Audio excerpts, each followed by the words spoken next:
There are a number of ways of interacting with your user using VBA, the most simplest of which is the MSGBOX function. Now, we've been using the MSGBOX throughout the title so far without any real in-depth explanation of its possibilities and its properties. So let's have a moment just to explore the MSGBOX. In its simplest format, the MSGBOX can be used to create an OK button with a message. So if we take the MSGBOX file as we have here, which is actually an empty Excel file if you wanted to create your own, there's nothing in here yet, and we'll insert a new module, and let's create a sub-procedure that will just generate an OK message box. I'm going to call it sub MSG OK. Now the MSGBOX function is simply MSGBOX. If you're using it simply as a statement, as an OK button, you can see here the syntax. It wants a set of open brackets and then a prompt. If we're just using it as an OK, then without the brackets, we can just put our speech marks. So we're just telling people where they're at, really. Then the type of button, well, it's going to be an OK only. And we'll add a nice little title because I think that makes it look just a little more user-friendly rather than just an Excel. So title will be, and that's simply an MSGBOX. We can run that from the immediate window. And we see there's the title. Instead of it saying Microsoft Excel, it says whatever you've put as the title property.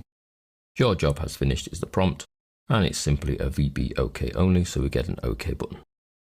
Nothing to respond to, nothing to create, it's simply a message that goes out. Now the message box can be enhanced by actually interacting with the user by asking them for a response. So if we create a sub MSG response, now this time I want them to click a variety of buttons, which could be yes, no, cancel, or yes, no, or abort, retry, etc. A few choices there are there. Now because I'm asking for a response, I need to capture that response and store it in a variable that I can then make use of.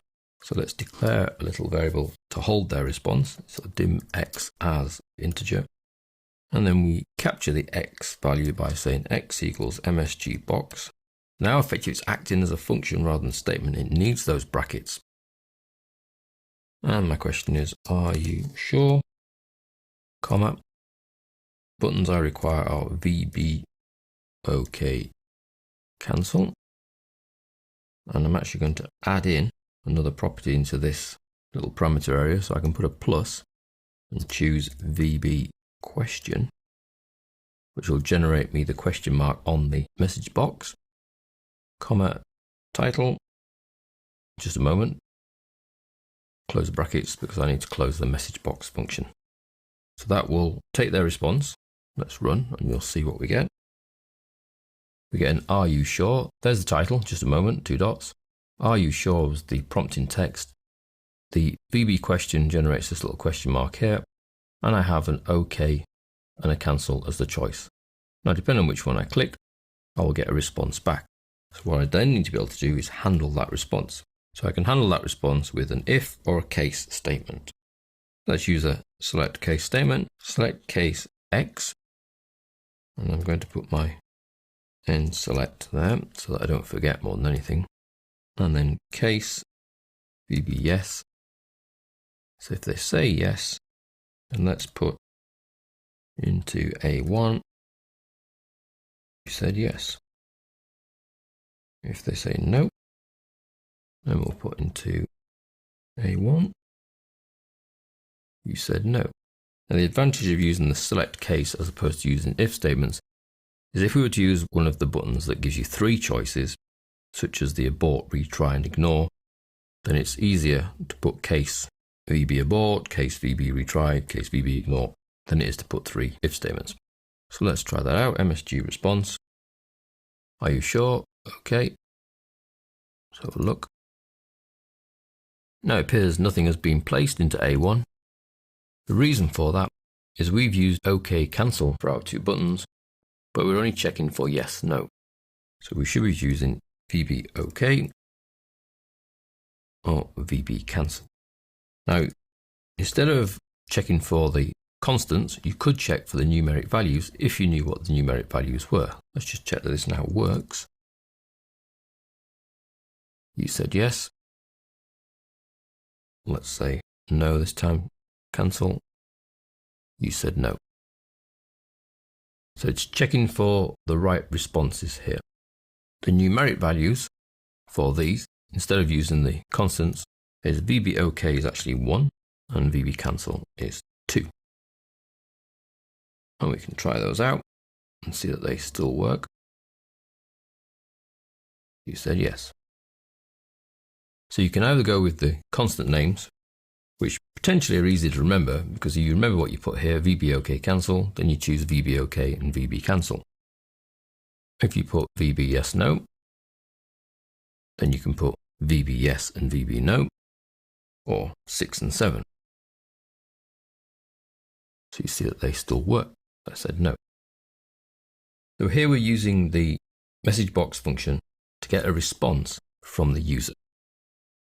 The choices in here for the types of dialog boxes that you can get, so the types of buttons that you can get, are VB OK only. Let's remove those so that they come out in the list. So we've got VB OK only, VB OK cancel, VB abort retry, and ignore. So there you get 3 buttons, VB abort, retry, and ignore. VB yes, no, and cancel. So that again has 3 buttons, and a straight VB yes, no. So those will generate you your buttons across the bottom of your dialog box. Now if we choose VB yes, no, cancel as an example, I need to make sure I'm responding to all of those. If they say yes, they say yes. If they say no, they say no. If I add the third case option, and for cancel, we can say VB cancel or use the numeric value, which is 2, and we'll put in the range. You said cancel. Now what I want to show here really is that all 3 of them come up, but we can actually control the default. You see the default is always the first option. So it's yes, no, or cancel.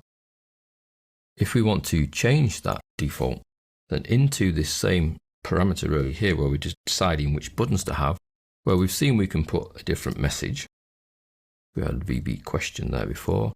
Let's say VB critical this time. We can also add VB default button. And you see it says 1, 2, 3, or 4. So the default button is always the first one, but perhaps I would like the last button. In this case, there's 3, so it'll be default button 3. And what you'll find when you run this time is the default is now on here as the 3rd button. And we've changed the symbol. So you can really experiment quite well with these options here, controlling what buttons you're giving to the user, what image you're giving to the user in the dialog box, so critical, important, question, and then which of the buttons takes the default. So if they were to just press return, that is the action that would be carried out. You then effectively interrogate the value that gets returned, which is a numeric value. So you can use the numeric values or you can use the constant names. So I've mixed here, which is not good practice, but just to demonstrate you can mix both. And because we have multiple buttons to play with, the select case is probably the best way of dealing with the potential responses. Now all we've done here is output the response the person has given us, but you could actually execute a different set of commands depending on what their response is to the question you've asked them. So that's using the MSGBOX to interact with the user and effectively control the course of events.